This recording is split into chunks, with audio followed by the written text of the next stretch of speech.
Hi everyone, I welcome to all of you on Mathematics Inquiry. आज की इस video में हम डिस्कस करने वाले हैं सिंगुलरिटीज। ये एक चैप्टर होता है कॉम्प्लेक्स एनालिसिस में बीएससी थर्ड ईयर में। चैप्टर का नाम होता है जीरो एंड सिंगुलरिटीज। तो वहां से कभी कभी कुछ क्वेश्चंस पूछे जाते हैं एग्जाम्स में, या कुछ सिंगुलरिटी ऐसे आपसे पूछते हैं कि what is singularity and what are the kinds of singularity. इस टाइप से लॉन्ग में या शॉर्ट में क्वेश्चन देखने को मिलता है, या तो ये या तो वो। ठीक है, ये टेलीग्राम चैनल है मैथमेटिक्स इंक्वायरी के नाम से। तो इसमें आप ऐड हो सकते हैं। तो आपको यहाँ पे ये वाली पिक्चर जो होती है, जो भी मैं यहाँ पे पढ़ाती हूँ, तो वो मैं वहाँ पे दे देती हूँ, तो आप वहाँ से उसको रिवाइज कर सकते हैं। यहाँ पे लिखा हुआ है सिंगुलरिटीज और सिंगुलर पॉइंट्स। तो सबसे पहले में ये समझना जरूरी है कि व्हाट इज सिंगुलरिटी। तो क्या होता है कि अ सिंगुलैरिटी और singular point of a function is the point at which the function ceases the analytic. एक सिंगुलरिटी या singular point of a function, एक मतलब कोई भी फंक्शन होता है, कोई फंक्शन है, जैसे कि कॉम्प्लेक्स में पढ़ रहे हैं तो हम एफ जेड ले लेते हैं। एफ जेड कोई हमारा फंक्शन होता है, तो उसमें सिंगुलरिटी या सिंगुलर पॉइंट क्या होता है, at which the function ceases the analytic. Then आपका आता है काइंड्स ऑफ सिंगुलरिटी, ये सबसे इंपॉर्टेंट है। तो यहाँ पे आपको लिखना पड़ता है कि कंसीडर अ फंक्शन। यहाँ पे एक फंक्शन हम कंसीडर करते हैं, ये जो हमने यहाँ पे लिख रखी है इक्वेशन टाइप से, इसकी इसकी बहुत वैल्यू है, क्योंकि अगर आप ये नहीं लिखेंगे तो आपकी जो डेफिनेशन है, लिख तो देंगे आप एग्जाम में, बट अगर आप इस इक्वेशन को लिख देंगे तो आपकी डेफिनेशन बहुत इजी हो जाएगी। आप इसी को देख देख के बहुत क्विक अपनी लैंग्वेज में लिख सकते हैं। अभी आप जब इसको पढ़ेंगे तो आपको खुद समझ में आ जाएगा। Consider a function F Z which is analytic, जो कि एनालिटिक होना चाहिए विद इन डोमेन डी। एक डोमेन होगा डी, उसमें एनालिटिक होना चाहिए, except at the point z is equals to A. सिर्फ और सिर्फ z is equals to A को छोड़ करके वो क्या होगा, एनालिटिक होगा। किसमें, डोमेन डी में, which is an isolated singularity. जो तो ये इक्वेशन हमने लेट कर ली है, क्या है, F Z is equals to summation N is equals to zero to infinity A N Z minus A की पावर एन। ये वाला जो पार्ट होता है, जो पहला पार्ट होता है, वो हमारा नॉर्मल पार्ट होता है। जो दूसरा वाला पार्ट होता है, n is equals to one से स्टार्ट होता है, जेड माइनस ए की पावर और माइनस एन। तो ये वाला हमारा होता है प्रिंसिपल पार्ट। अभी पूरी की पूरी जो डेफिनेशन है, जितनी भी हम पढ़ेंगे नीचे, वो सिर्फ और वो नॉर्मल और प्रिंसिपल पार्ट के ही मतलब चारों तरफ घूमेंगी, क्योंकि बेसिकली प्रिंसिपल पार्ट पे ज्यादा यूज हो। There are three kinds of singularity. पहली होती है रिमूवेबल सिंगुलरिटी, देन दूसरी होती है इसेंशियल सिंगुलरिटी, या जिसे हम आइसोलेटेड भी बोलते हैं, देन थर्ड होता है पोल।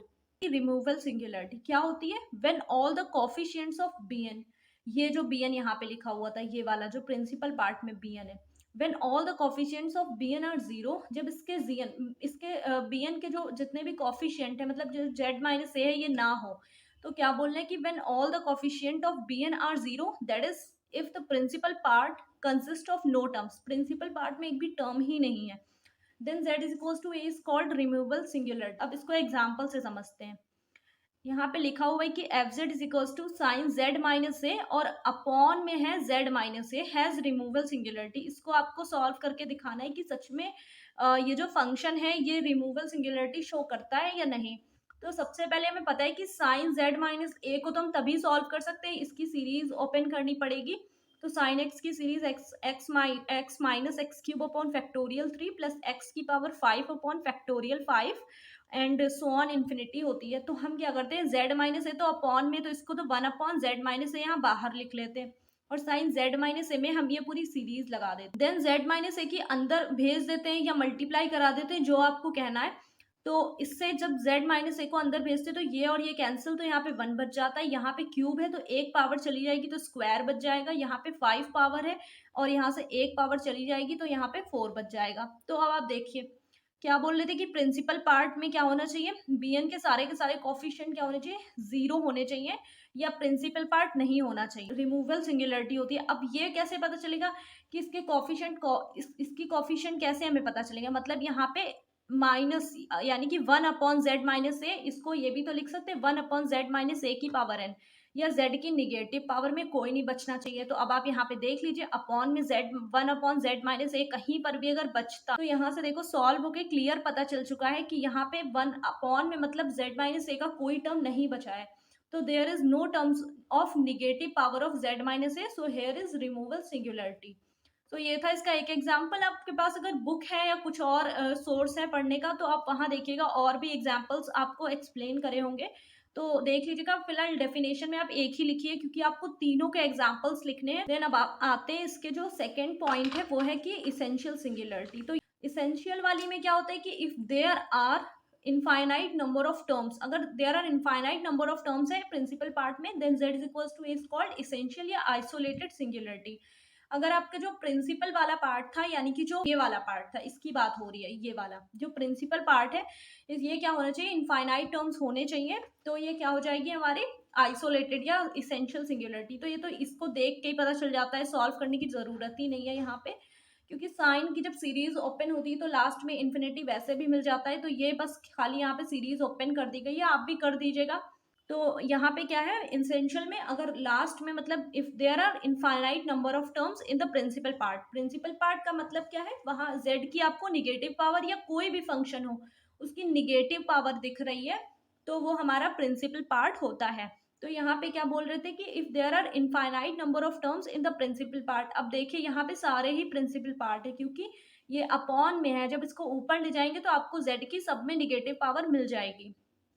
फिर आते हैं पोल पे। पोल में क्या बोलते हैं कि if there are finite number of terms in the principal part then is called pole. तो वो क्या होता है, आपका पोल हो जाता है। तो यहाँ पे फंक्शन हमने ये ले लिया है z माइनस ए की पावर 4 वाला, तो 1/z माइनस ए की पावर 4 को बाहर रखेंगे और साइन z माइनस ए में हम सीरीज ओपन कर देंगे।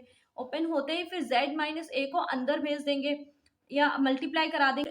यहाँ पे 4 पावर है या 1 पावर है तो 3 पावर बच जाएगी। फिर यहाँ पे इसको सॉल्व करेंगे, 1 पावर बचेगी। यहाँ 5 पावर है तो यहाँ पे 1 पावर ऊपर बच जाएगी, क्योंकि 4 पावर से 1 पावर कैंसिल हो जाएगी और फैक्टोरियल वाला टर्म ऐसे ही रहेंगे। बट यहाँ पे पोल में आपको एक चीज और लिख के आनी पड़ेगी। अगर पोल से कोई भी क्वेश्चन पूछा जाएगा तो आपको ऑर्डर बताना होगा। तो ऑर्डर कैसे निकालते हैं, जो सबसे ज्यादा निगेटिव होती है पावर, इन द सेंस ये बोल सकते हैं कि सबसे बड़ी निगेटिव पावर, ठीक है, मतलब निगेटिव में जो सबसे बड़ी वाली पावर होती है उसे हम चूज कर लेते हैं, तो वो हमारी ऑर्डर हो जाती है। तो यहाँ पे सबसे बड़ी निगेटिव पावर यहाँ पे 1 है, वो यहाँ पे तो है ही नहीं निगेटिव पावर। यहाँ पे देखेंगे तो -1 है, यहाँ पे -3 है, तो -3 हो गया इसका ऑर्डर। तो इस टाइप से आप पोल लिख सकते हैं। तो आप इनको अच्छे से रिवाइज कर लीजिएगा। आपको कुछ भी पूछना है या आपको नेक्स्ट किसी टॉपिक पे स्पेसिफिक वीडियो चाहिए तो आप कमेंट कॉलम में बता दीजिएगा। And till then take care.